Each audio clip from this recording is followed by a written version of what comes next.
Hey everybody, this is Ian Thornley. You're watching Loud Guitars. Hey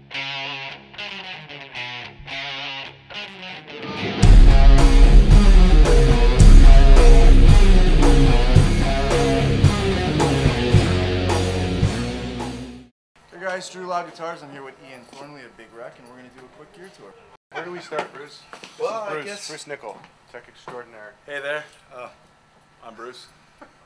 This is the whole brains of the operation, I suppose, would be the Fort and Bones down here. That amp is the heart and soul of the rig currently. It's firing one of these 4x12s over here, brought to you by the good folks at Trainer.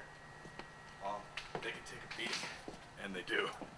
Up top here, underneath all these 50, which fires half that other 2x12, which is the awesome sauce, I suppose you could say, when the boss wants to kind of give it the extra juice.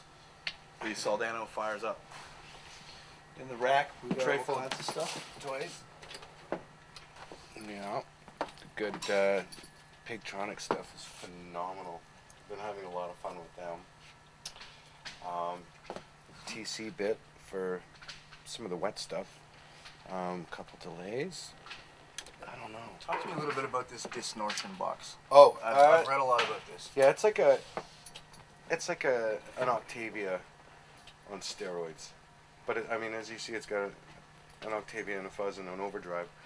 But all three of them run in parallel, so they don't affect one another.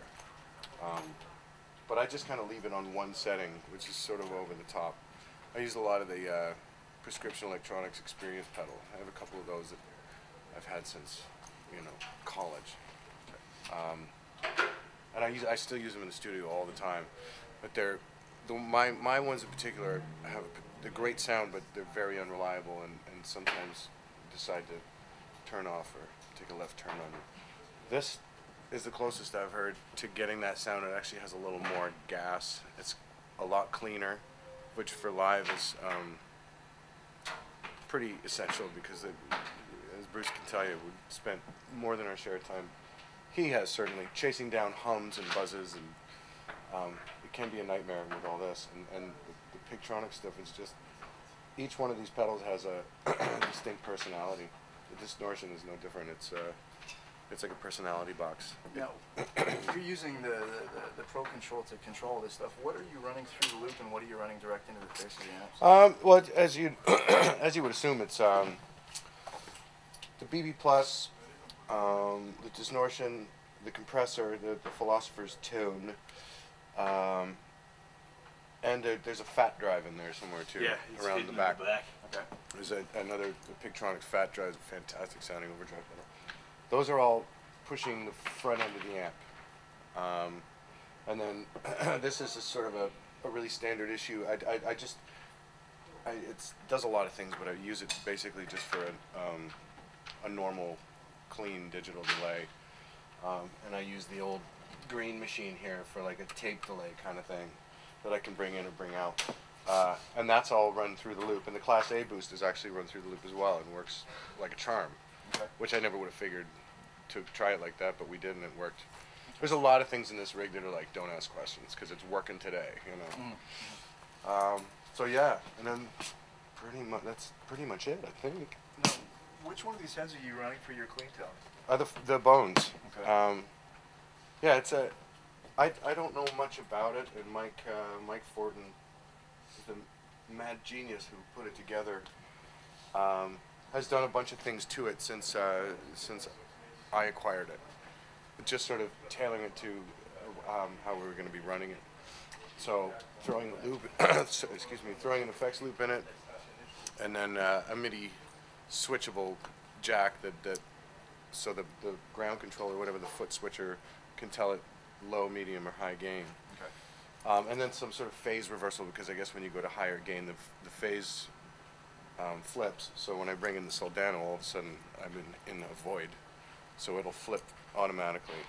And for some of your stuff, you often run the two tones at the same time. You're running a clean signal and a dirty signal. Yeah, I mean, I've always been a fan of running two amps, and I've done that for years. This is the first time that I usually run two with the Soldano on a tap. and just bring it in for accents or, you know, a little something extra. So this is the first time I'm not running stereo rig per se. It's just the bones is the meat and potatoes. And I figured with 3 guitar players, you know, how much noise do you really need, you know? And it has such a distinct tone and a great voice that it covers a lot of ground. So what I had him, now he's got one of my old Ampeg V4s that he's going to rebuild and turn it into something twice as frightening, I'm sure. It's nice to see after all this time that you're still all that excited about. Yeah, no, I'm the a tones I'm and a gear geek, man. It's just like, That's awesome. you know, so it pisses the wife off, but it really is like, you know. What kind of speakers are you running in the cabs? 30s. They're vintage 30s. All of them? And the little guy, yeah, these are all vintage 30s. The little guys have greenbacks in them. Okay. Which in smaller venues we tend to run the Soldano through the greenbacks. But they tend to get tired pretty quickly, I find, especially at the volumes when we're trying to get over that guy, because he's an incredibly loud drummer. So yeah, they get tired a little quicker. But these cabinets, as Bruce said, they're indestructible. The last batch that we were touring on, must have been 3 or 4 years. And they took a lot of abuse, and they still sounded fresh. So I can't say enough good things about the people at Trainer. Okay, and you've got a fairly big lineup of guitars here. Yeah, this is actually toned down. I mean, this is Brian's stuff here. And there's a couple of, there's some more stuff there. It's But a yeah, beautiful P90. It's an SGD, eh? yeah, from the good people at Yamaha. Yeah, here's another one of those. They're fantastic. This one I put some of my old Real Grands in there. This guy has been everywhere with me. And as opposed to some of the other companies that make this style of guitar, this is just a beautifully put together. It just sounds great, stays in tune. Solid slab of yeah, mahogany and it's like when you put a certain pickup in it for a certain sound, that's the sound that you were envisioning. That's what you get. And then of course the Old Faithful. This is I don't think we really talk about this one too much. We shouldn't. Now, why are you wrapping the strings around the tailpiece on that one? I heard a theory that you get more sustain, but with this guitar, I don't think you really need it. But honestly, after I did it, you do get a little more slack. It's just because the angle over the bridge is lessened, so it's a little easier on the left hand. And I rest my right hand over the top of it. I just find it's a little more comfortable. Okay. So I've done it here too, and with this Nota Burst, I've done it here. Wow, that's interesting looking top. Yeah. Okay, what else are you running in here? You got a couple of Strats? Couple Strats. There's all the basic Super Strat. I think this was originally an Eric Johnson Strat. The neck, I took the neck off. Oh, I took the neck off and gave it to Brian. Okay. And then that neck, which was a bound rosewood neck, is now on a bound Tele Custom at home, which is like my slide guitar. And then this is an old neck that we had made in New York. Size it, I think, man. Yeah, I like the big ones. It's it's been one of my sort of frustrating things for me is just find the right necks, But yeah, no, this thing has been great. Again, Rio Grands, super switch in here, so you can do all kinds of funky stuff. Man-made bridge. You don't do a lot of trim work yet? Not really. But I have started, like on the last album, there's a song Control that, if I have a guitar lying around that I haven't blocked the trem off, it's maybe stumble on a riff or a lick or an idea, and it kind of becomes like that one. This one's working. Tap out. We call this the tap out because it looks like it's wearing an Affliction T-shirt and a gold chain or something. It's a bit of a churchy model. Yeah. Okay. Now, did you bring out any of your Morse models? I think there's one back there. Paulo's got a couple of mine over there. Okay. Like it's sort of there's a lot of guitars to choose from. I spray painted it black, and then I didn't like the black, so I took a sander to it. So it really looks bad now. But yeah, and I have a few of those. The original model, the Steve Morse model, and I rewire them so that I can just have the 2 single coils on that 3-way down the bottom. And that way I can have the main 3-way switch act as like I can go all the way to the neck. In the middle would be my strat sound or my clean sound. Or for us, we generally use that for verses and things like that, and then just go boom, hit it all the way into the bridge, pick up for, you know, the eject button as it were, and then you play the chorus and kids cheer. And I see you've got the 6-string banjo. The banjo, yeah. Well, this is Brian plays this for Ladylike. Very, very cool. Yeah, and I use it. Yeah, go for it. It's your open C sharp minor right there. You know. Yeah, there's a lot of the reason there's a lot of guitars, and it does seem like a lot. It does seem like overkill. Is tunings. I mean, there's that tuning. There's this tuning. There's this tuning. There's this. They're all pretty much in different tunings. But having said that, there's tonal. You know how it is, man. Yeah, absolutely. Like, absolutely.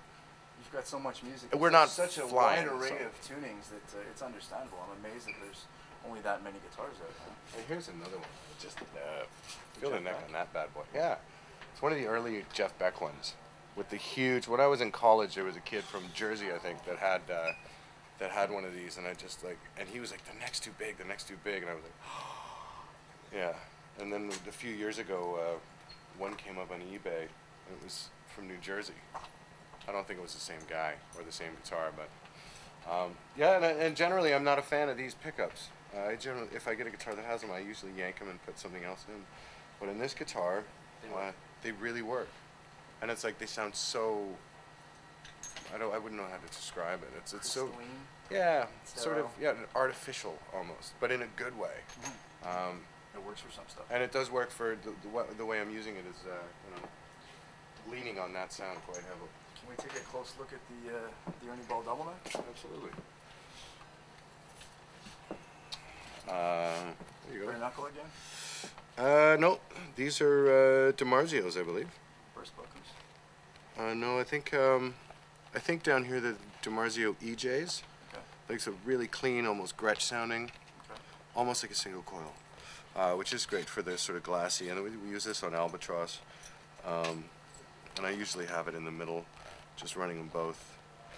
And then up here, I think these are the 36th anniversary, so a bit more of a classic PAF sound with a bit more beef to it. Now this particular guitar, it was made for you, right? Because they don't normally No, do this. no. The I boss think as well. I think they made it for the guy from the Eagles. Oh really? Yeah, but he wanted a white one or something like that. That's Glenn is the Ernie Ball guy. That's what he told me. But I don't know. It's And been they a normally do it like this godsend. with the 12 on the bottom and 6 on top. Yeah, Yeah. Okay. yeah, which is different, right? Usually it's 12 on the top. Right. But yeah, it's I don't know, man. It's been even this just on its own as a. You can tune it up to standard. Like you don't have to do any of this weird stuff that I do with it. Just on its own, it sounds kick-ass. It's just a huge hunk of wood, and it's a really cozy neck. Yeah, I can't say enough good stuff about this guitar. We used it all over the new record. Like there's a lot of that tucked in behind things that where you wouldn't expect it. You know? Another coffee table. I used all over the record. Yeah, this one's starting to get some wear. Again, these necks are generally make me cramp up a little because it's It's thinner. yeah, it's for the style of player that I wish I was, but you know I've never I guess really. you use these when you're doing more of the shredding riffs and some. Well, if I'm doing anything that's quicker, it's actually for the right hand. My right hand sits really comfortably on here. The left hand is the one that starts to cramp up because I hang my thumb over the top a lot. Right. So I usually like having something in there. And these guys, it's a beautiful sounding guitar, and they really have this down as far as it's a beautiful sounding neck pickup. In the middle, these split to the inside coils, and it's a really great, quite a unique Stratty sound because it's not there or there, it's there. And I've used this, I actually used this on a few songs on the album where you'd think, oh, for sure, that's Ian's old Strat. and it wasn't. It was one of these Petrucci. So there's another one over there. It's actually the one I used in the studio. And now again, Paulo's using it. Tight grain flame, eh? Yeah, it's really Koa. Oh, is it really? Yeah. Okay. And it's got gold hardware, which is kind of corny, but that's why we call it a coffee table. It was weird. Keep thinking we should get stickers on some of these things, but I couldn't do it. It's still a beautiful piece of wood. It starts to get dinged and, Totally. you know. Probably a little on the bright side of this guitar. Actually, no. It's a lot throatier than the other one, which is, I believe it's alder with a maple top on it, and then it's actually got a maple neck and an ebony board, and that one's really kind of zingy. This one's mahogany neck, so it's a little throatier and a little deeper sounding. Very, very cool. Oh. Nice looking guitar. There's the box that Bruce created. Do not ask the question. Because, truth be told, we do not know the answer. We call it the Shruginator. It makes you shrug. And then there's a tuner. Then there's a splitter. Then there's a MIDI, some kind of splitter thing. Bruce, you'd have to explain that. I don't know what all this. Basically, this area little guy here. does. I don't know. So we go out of the Shruginator into our tuner, out of our tuner into the Mike Fortin modified Super Vox Wah Wah. Yeah, we now dubbed it the hairy tongue. It's pretty insane. It's like 1,000K sweep or something ridiculous like that. It's 0 to 1 million. From there is the RJM Music Products Why Not ABY amp selector or switcher, which splits the signal to the Fortin Bones or the Soldano. Also incorporated with the RJM is this MIDI Solutions quad through MIDI buffer. Basically keeps things nice and clean on the MIDI side. So when there's a programming or architecture change, the old ground control here doesn't get too confused.